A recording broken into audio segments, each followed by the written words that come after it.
5 गुनहगारों की अनोखी सजा। आज बादशाह को बैठे बिठाए एक अजीब ख्याल आया। उसने वजीर आजम को हुक्म दिया कि रियासत के बड़े बड़े 5 गुनहगार पकड़कर दरबार में पेश किए जाएं। ये एक अजीब व गरीब ख्याल था। अब भला ये तायुन कैसे होता कि सबसे बड़ा खताकार कौन है, और वो भी एक नहीं बल्कि 5। वजीर आजम ने बादशाह से 2 दिन की मोहलत तलब की, जो उसने बखुशी दे दी। वजीर आजम अपनी रिहाइशगाह को लौट आया। पहला दिन तो सोच विचार में ही गुजर गया। वो जितना सोचता उस कदर परेशान होता। अब भला वो किसे बड़ा गुनहगार समझकर गिरफ्तार करवा देता। बिलाखिर सोचते सोचते उसे एक नुक्ता मिल गया। बस उसी नुक्ते को जहन में रखकर उसने अपना आइंदा का लाहे अमल तय करना शुरू कर दिया। 2 दिन झटपट गुजर गए। 5 बड़े गुनहगारों वाली बात अब रियासत के अवाम तक पहुंच चुकी थी। हर शख्स पारसाई का दावेदार था। गुनहगार भी खुद को नेक जाहिर कर रहे थे। आखिर वजीर आजम का हुक्म था।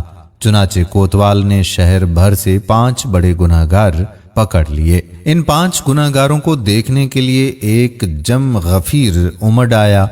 हर कोई ये देखने को बेताब था कि आखिर रियासत की नजर में कौन बड़ा गुनहगार है और उसका हशर क्या होगा। शाही दरबार के अंदर और महल के बाहर हुजूम था। बादशाह तख्त पर बैठा हुआ था। बादशाह के इशारे पर 5 बड़े गुनहगारों में से पहले शख्स को पेश किया गया। आलम पनाह, ये बहुत बड़ा गुनहगार है। ये खाने पीने की अशिया में मिलावट करता है। नाजायज मुनाफा कमाने के लिए ये कुछ भी कर सकता है। इसे मौत याद नहीं और हर लहजा दौलत कमाने के नित नए मंसूबे बनाता रहता है। इसकी दौलत का शुमार नहीं और ये बहुत बड़ा गुनहगार है। वजीर आजम ने उसका तारुफ करवा दिया। बादशाह ने गुस्से से उसे देखा और जेल में डालने का हुक्म दे दिया। इसके साथ ये भी हुक्म दिया कि जेल में इसे सोने और ओढ़ने के लिए नोट दिए जाएं। इस कदर दौलत दे दी जाए कि इसे हर तरफ नोट ही नोट दिखाई दें। इसके अलावा हर रोज इसे मिलावट वाला खाना दिया जाए। हुक्म की तामील हुई और जेल में पहुंचा दिया गया। आलम पनाह ये दूसरा बड़ा गुनहगार है। ये गीबत, चुगली और हसद में मसरूफ रहता है। सारी दुनिया बुरी है, बस ये अच्छा है। दूसरों की खुशी, तरक्की और खुशहाली से ये जलता रहता है। जुबान ज्यादा चलाता है और काम कम करता है। मुआशरे में फसाद फैलाता है। वजीर आजम ने एक शख्स को आगे बढ़ाते हुए कहा। बादशाह का चेहरा गुस्से से सुर्ख हो गया। जाओ, इसे कैद खाने में डाल दो।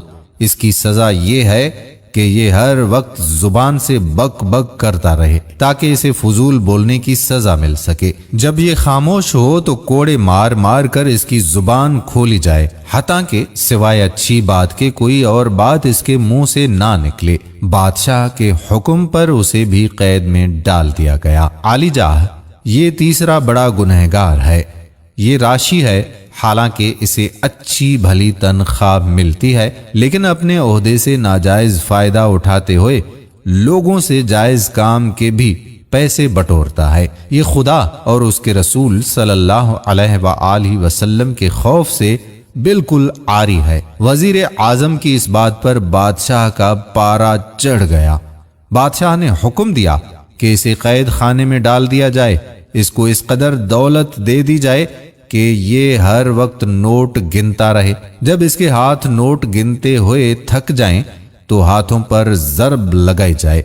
इसको इतना थकाओ कि आइंदा जायज दौलत के अलावा ये कोई नाजायज पैसा ना पकड़ सके। चुनाचे हुक्म की तामील की गई। अब चौथे की बारी आ गई। बादशाह सलामत, ये चौथा गुनहगार है।